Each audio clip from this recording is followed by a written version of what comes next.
The SCORE Foundation is the philanthropic arm for SCORE.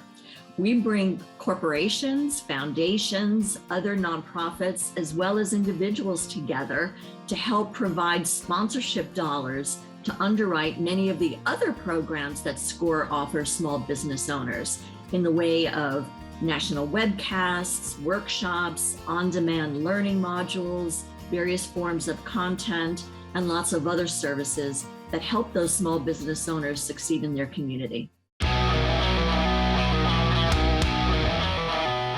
The following is brought to you by Thryv, the end-to-end client experience platform that helps you get the job, manage the job, and get credit.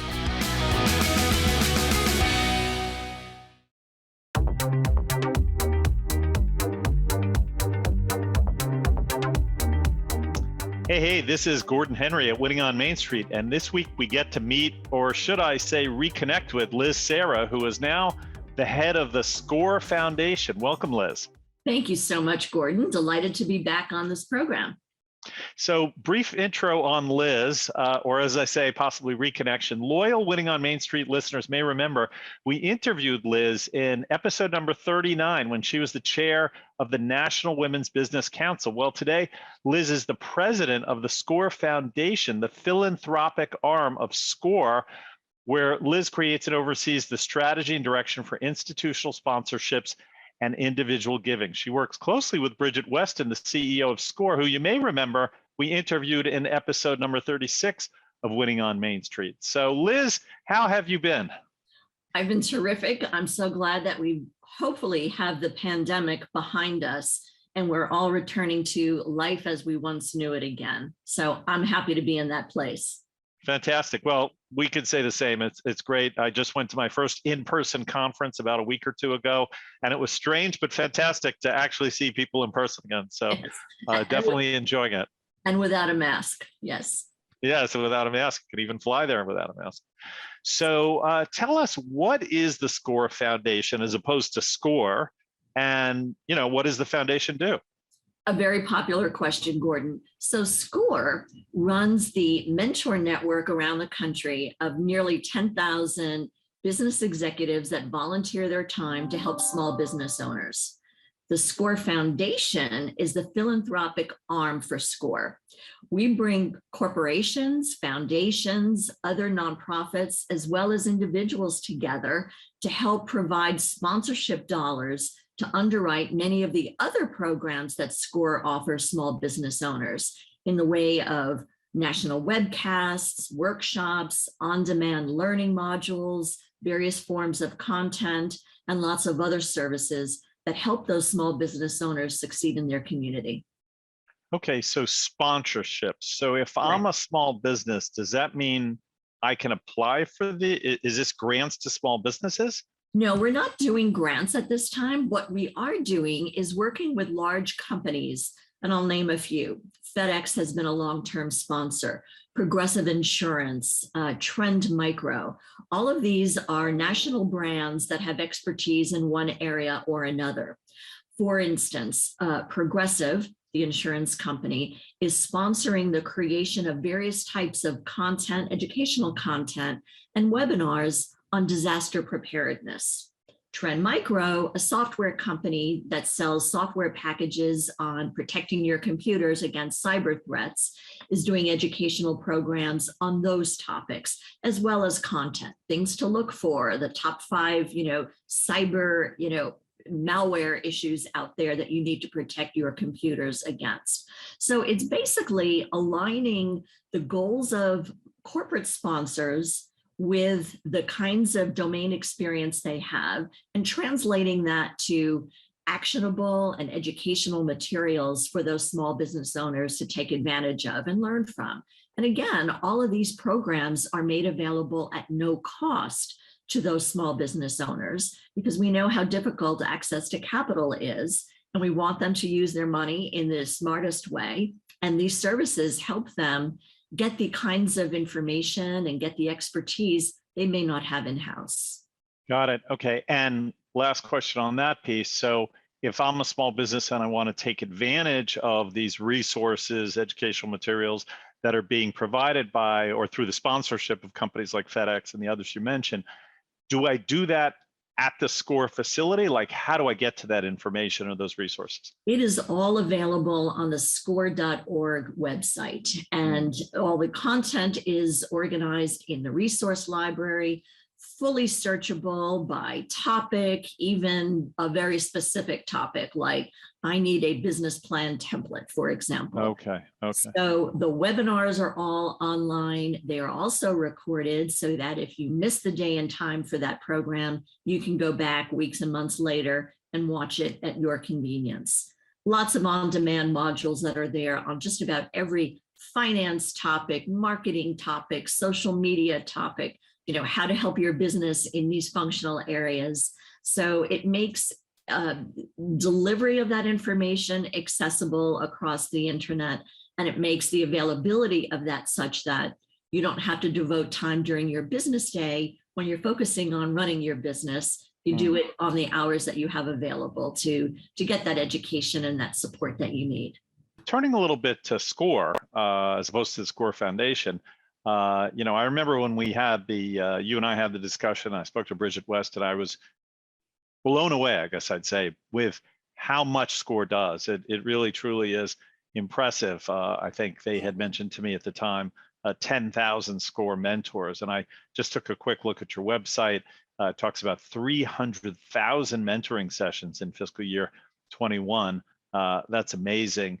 And I think it said helping something like 25,000 new businesses get started, producing over 71,000 jobs. So all of those are very impressive numbers. Give me more on a personal note. I mean, what's your sense of SCORE's impact on the small business community today, and also during COVID? Obviously a rough time. Tremendous impact. SCORE is very good at collecting data about how many mentoring sessions and how often and what kinds of results came out of it. And the results are really impressive. Some of their data indicate that the small businesses that had at least 3 hours or more of mentoring sessions reported higher revenue than those that did not. So 61% of those in business, we'll call them customers of a SCORE mentor, reported an increase in revenue. So that's a very substantial metric to consider. 77% of those in-business clients were still in business at the end of last year. So having access to an expert that can give you the advice that you personally lack, or your internal staff may lack, or your friends and family may lack, makes all the difference in the world to a small business, because all of us who either have been small business owners or work with them know that they don't have the economies of scale that a Fortune 500 company has with thousands of employees and offices everywhere. Very, very much it's a bootstrapping effort, and dollars saved are important, but making the right decisions are also important. How do I price my products? Should I open the restaurant on this corner versus that corner? What's my competition? How do I make myself look differently? These are all the kinds of things that mentors can help provide a business owner sort through and come to the right decision. Well, everybody needs somebody to talk to, and having a mentor who's got a lot of experience, able to answer those kinds of questions, or really just bounce ideas off of, probably even, I'm sure is super helpful. Was it unique during COVID? Were the challenges different, and did you get a different sense of the value that the SCORE mentors were able to provide? Well, during COVID, when everything that we knew life before changed, I think there was a tremendous uptick in recognizing the value of getting some assistance. So I'm sure all of the SCORE mentoring sessions were higher because people were in a panic mode in terms of, if I'm running a brick and mortar business, but no one is coming into my storefront anymore, what do I do? And is there a possibility for me to transform my business into a virtual one and sell what my products are online? And so I think the value of having mentors, having access to programs that shared some of the potential solutions that these brick and mortar business owners were facing to overcome those situations, I think made a big difference. And what's very interesting when I look at some of the federal data that came out after that first full year of COVID, while many small businesses unfortunately did not make it, there was an influx, a threefold influx in the number of new small businesses that were created. If you look at how many new federal identification numbers were issued to brand new first-time businesses. So there is never a good time to start a small business, but what happened during the pandemic is people realized this dream that I've been having or this hobby that I've been doing at nights and weekends, maybe it's time for me to actually pull a trigger and make it a business and and devote full-time effort to it. And that's what we saw happening. Yeah, great resignation, right? That a lot of people said now's the time for me to sort of quit my day job and try something new. Yeah. We're going to be right back in just a minute with more from Liz Sara. And when we come back, I want to talk a little bit about startups now in this new stage we're in post-pandemic, but with a lot of new challenges that we're all hearing about every day in the headlines. So don't go away. At Winning on Main Street, we love speaking with successful entrepreneurs and hearing about their amazing journeys. And here's one we definitely recommend: The $1 Million Bakery. If you want to read an inspirational story of someone who dropped out of high school and built $1 million business with no previous experience, you must check out The $1 Million Bakery. It's the self-told story of Rebecca Hamilton, the CEO of Chick Boss Cake, a successful bakery business in Toronto, Canada, that we highlighted in Winning on Main Street episode 116. Rebecca is a dynamic speaker, and in her book, she shares her amazing story with the hope of inspiring others to create the life of their dreams. Again, the book is The $1 Million Bakery, and it's available through Amazon and other retail outlets. Oh yeah, if you're anywhere near Toronto, go check out Chick Boss Cake's 3 locations where you can get fantastic bakery items of all kinds.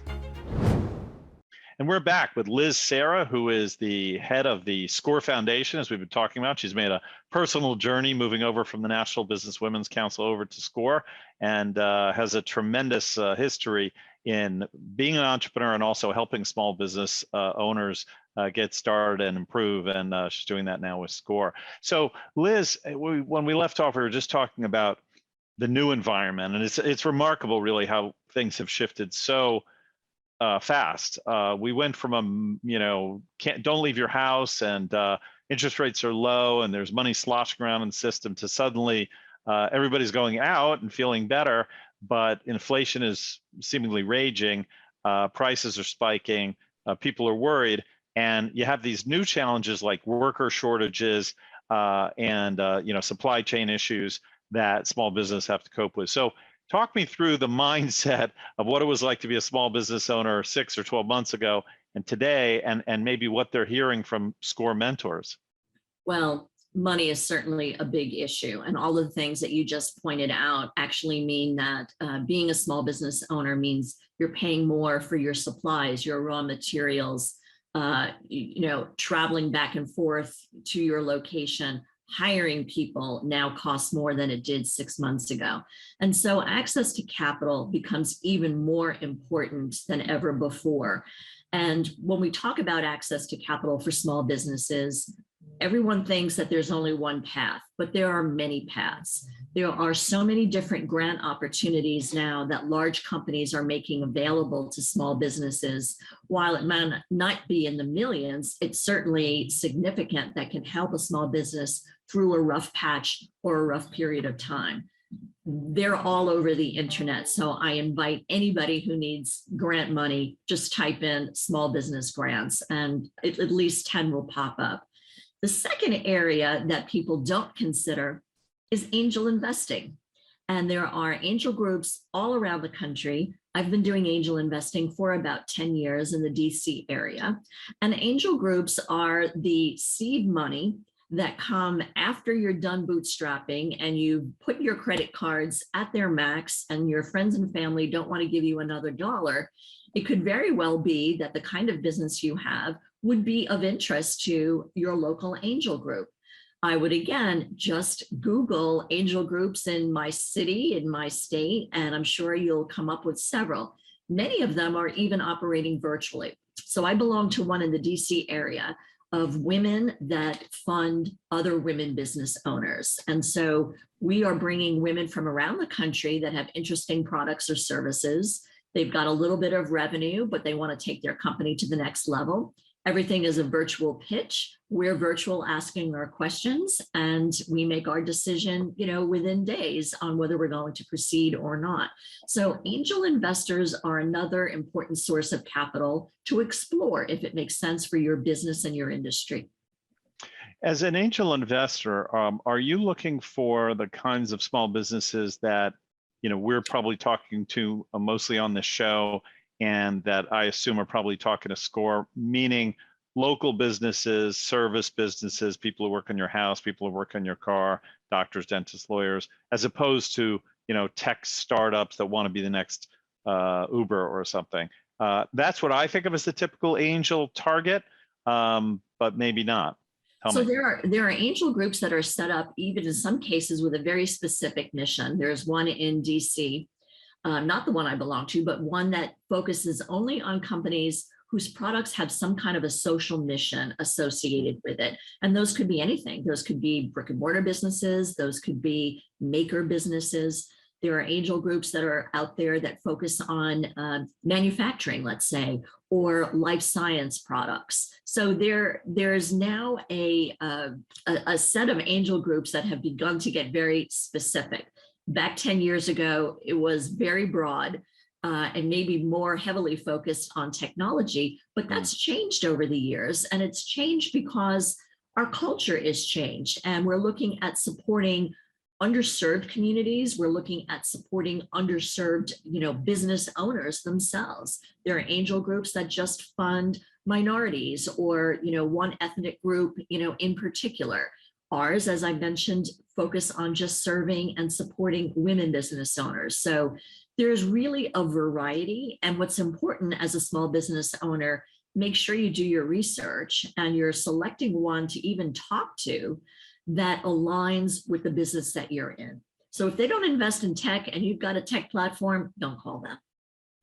Got it.